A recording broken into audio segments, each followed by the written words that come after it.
ಹರೇ ಶ್ರೀನಿವಾಸ. ಅಧಿಕ ಮಾಸದ ಮಹಾತ್ಮೆಯ 12ನೇ ಅಧ್ಯಾಯ. ಭಗವಂತನಾದ ಈಶ್ವರನು ಅಂತರ್ಧಾನನಾದ ಮೇಲೆ ಆ ಕನ್ಯೆಯು ಬಹಳವಾಗಿ ದುಃಖಿಸುತ್ತಾ ಅನೇಕ ವರ್ಷಗಳನ್ನು ಕಳೆದಳು. ತನ್ನ ತಪಸ್ಸಿನ ಪ್ರಭಾವದಿಂದ ತನ್ನ ಪಾಪಗಳನ್ನೆಲ್ಲ ಕಳೆದುಕೊಂಡು ಆ ಮಹರ್ಷಿ ಕನ್ಯೆಯು ಮರಣ ಹೊಂದಿದಳು. ಆ ಸಮಯದಲ್ಲಿ ಮಹಾರಾಜ ಯಜ್ಞಸೇನನು ಒಂದು ಮಹಾಯಜ್ಞವನ್ನು ಮಾಡುತ್ತಿದ್ದನು. ಆ ಯಜ್ಞಕುಂಡದಿಂದ ಪ್ರಕಾಶಿಸುತ್ತಿರುವ ಒಬ್ಬ ಕುಮಾರಿಯು ಉದ್ಭವಿಸಿದಳು. ಆ ಕುಮಾರಿಯೇ ಈಗ ದ್ರೌಪದಿ ಎಂಬಂತಹ ಹೆಸರಿನಿಂದ ಪ್ರಸಿದ್ಧಳಾಗಿದ್ದಾಳೆ. ಇದೇ ದ್ರೌಪದಿಯನ್ನೇ ಅರ್ಜುನನು ಸ್ವಯಂವರದಲ್ಲಿ ಮೀನನ್ನು ಭೇದಿಸಿ ಪಡೆದನು. ಇದೇ ದ್ರೌಪದಿಯನ್ನೇ ದುಶ್ಯಾಸನನು ತುಂಬಿದ ಸಭೆಯಲ್ಲಿ ಅವಮಾನಗೊಳಿಸಿದನು. ಹಿಂದಿನ ಜನ್ಮದಲ್ಲಿ ಪುರುಷೋತ್ತಮ ಮಾಸದ ಅವಹೇಳನ ಮಾಡಿದ್ದೇ ಇದರ ಮೂಲ ಕಾರಣ. ಆಗ ದ್ರೌಪದಿಯು ತನ್ನ ಮಾನ ಸಂರಕ್ಷಣೆಗಾಗಿ ನನ್ನನ್ನು ಅನೇಕ ರೀತಿಯಲ್ಲಿ ರೋಧಿಸುತ್ತಾ ಪ್ರಾರ್ಥಿಸಿದಳು.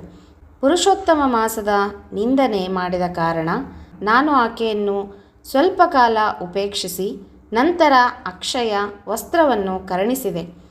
ಯಾರು ಪುರುಷೋತ್ತಮ ಮಾಸವನ್ನು ಅನಾದರ ಮಾಡುವರೋ ಅವರನ್ನು ಸಂಪೂರ್ಣವಾಗಿ ನಾಶ ಮಾಡುವೆನು. ಆದ್ದರಿಂದ ನೀವೆಲ್ಲರೂ ಮುಂದೆ ಬರುವಂತಹ ಪುರುಷೋತ್ತಮ ಮಾಸದ ಆರಾಧನೆ ಮಾಡಿರಿ. ಇದರಿಂದ ನಿಮ್ಮೆಲ್ಲರಿಗೂ ಕಲ್ಯಾಣವಾಗುವುದು. ಮುಂದೆ ದುರ್ಯೋಧನ, ದುಶ್ಯಾಸನಾದಿ ಸಕಲರೂ ನಾಶ ಹೊಂದುವರು ಎಂಬುದಾಗಿ ಶ್ರೀಕೃಷ್ಣನು ಕಾಮ್ಯಕವನದಲ್ಲಿದ್ದಂತಹ ಪಾಂಡವರು ಹಾಗೂ ದ್ರೌಪದಿಗೆ ಧೈರ್ಯ ಹೇಳಿ ದ್ವಾರಕೆಗೆ ಹಿಂತಿರುಗಿದನು. ಆಗ ಪಾಂಡವರು ಬಹಳ ದುಃಖದಿಂದ ಶ್ರೀಕೃಷ್ಣನನ್ನು ಬೇಳ್ಕೊಟ್ಟರು.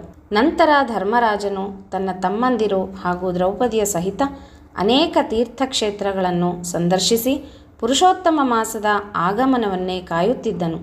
ಆ ಮಾಸವು ಬಂದ ನಂತರ ವಿಧಿಪೂರ್ವಕವಾಗಿ ವ್ರತಾಚರಣೆಯನ್ನು ಮಾಡಿದನು.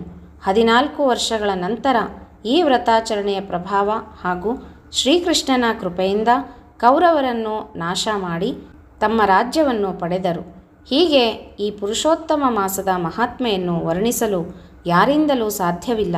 ಸ್ವತಃ ಶ್ರೀಕೃಷ್ಣನೇ ಈ ಮಾಸವನ್ನು ತನ್ನದನ್ನಾಗಿ ಮಾಡಿಕೊಂಡಿದ್ದಾನೆ. ಇದರ ಪ್ರಭಾವವನ್ನು ಅರಿಯಲು ಹೇಗೆ ಸಾಧ್ಯ?